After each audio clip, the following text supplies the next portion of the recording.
न्यायपखिता 13 से 16 तक इस अध्याय में हम देखते हैं कि शिमशोन की कहानी है और हम देखते हैं उसके माँ बाप को कोई संतान नहीं थी।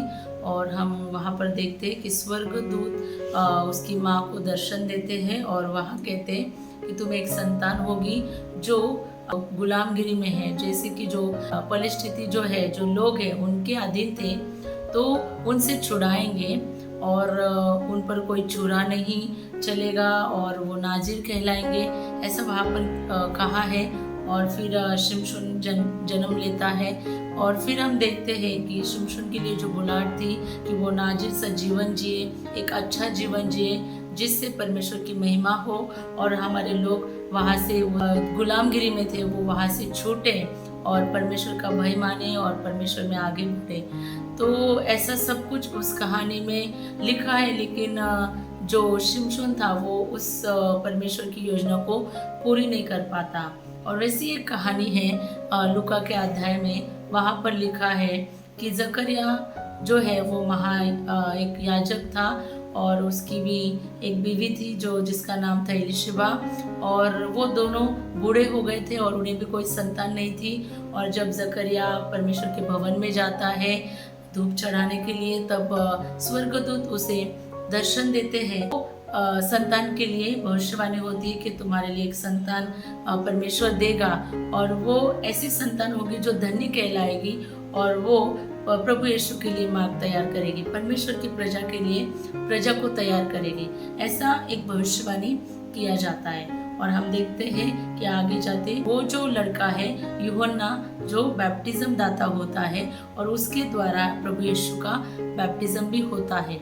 और हम देखते हैं जो भविष्यवाणी की गई थी स्वर्गदूतों के द्वारा वो उसके जीवन में पूरी होती है।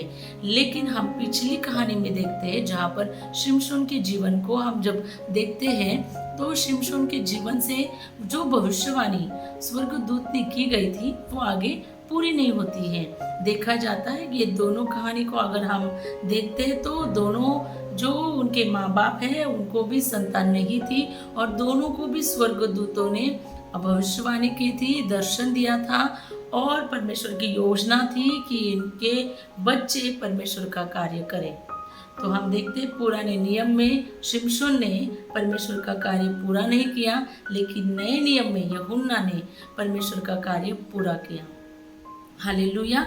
तो मैं विश्वास करती हूँ आप कुछ सीख रहे इससे। तो मुझे ऐसा लगता है कि जब हमारे बच्चों के लिए, जब हम परमेश्वर के धर्मी लोग हैं, हमारे बच्चों के लिए कुछ भविष्यवाणियाँ जन्म से होती है और परमेश्वर हमें उनके लिए कहते हैं कि वो भी अपने नाजिर कहलाते हैं, बच्चे हमारे याजक हैं और वो परमेश्वर के लिए इस्तेमाल किए गए जाए और वो परमेश्वर के राज्य में बढ़े।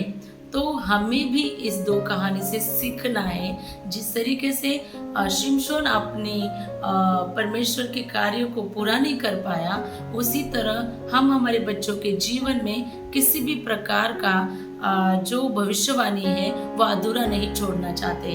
हम चाहते कि हमारे बच्चे आगे बढ़े, परमेश्वर के राज्य में इस्तेमाल हो और जो भी भविष्यवाणी उनके जीवन के लिए परमेश्वर ने तय की है वो पूरी हो।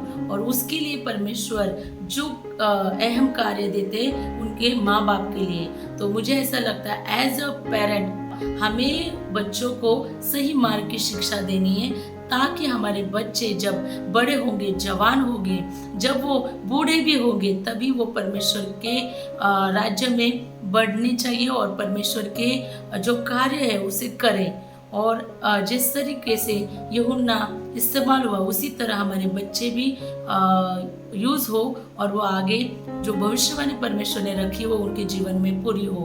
तो इसके लिए हमें एक चीज़ करना है कि हमें बचपन से ही बच्चों के अंदर भय को डालना है, परमेश्वर के भय को डालना है कि वो बुढ़ापे तक वो भय को ना भूलें और वो परमेश्वर की आज्ञाओं को माने और पवित्र आत्मा से परिपूर्ण होते रहे और हमेशा अपने जीवन में परमेश्वर के कार्यों का अनुभव करते रहे। तो अगर ये चीज़ें हमारे बच्चों के अंदर होगी तो वो सच में इस मार्ग पर चलेंगे कि वो बुढ़ापे तक नहीं भूलेंगे। हालेलुया। तो हमें बच्चों को, अपने जवानों को परमेश्वर के पास लेकर आना है और उन्हें बुराई से दूर रखना है। जिस तरीके से शमशोन के जीवन में कमजोरी थी कि वो स्त्रियों के प्रति लालसा थी उसके अंदर, स्त्रियों के प्रति अट्रैक्शन था उसके अंदर, तो वो फंसता था और फंसने वाले जो लोग थे उसे फंसाते थे। तो हमें हमारे बच्चों को उसके लिए शिक्षा देने की, वो किसी के बहकाव में ना आए और जो भी उनके अंदर कमज़ोरी है वो अपने परमेश्वर के पास लेकर आए। परमेश्वर का जो सामर्थ है उन्हें उस कमज़ोरी से बाहर निकालेगा और वो उन्हें एक अच्छा इंसान बनाएगा और जो इच्छा परमेश्वर की है वो पूरा करेगा। तो आप सच में बहुत आशीषित लोग हैं और आपके बच्चे भी आशीषित हैं और जो परमेश्वर ने आपको धन दिया है तो उसे आप संभालें, उन्हें बढ़ाइए और उनको परमेश्वर के राज्य के लिए इस्तेमाल करें, क्योंकि वचन में लिखा है परमेश्वर ने हमें संतान दी है, जो हमारे जो संतान है वो हमारे लिए धन है और उस धन का हम सही रीति से इस्तेमाल करें परमेश्वर के राज्य के लिए। आमीन, हालेलुया।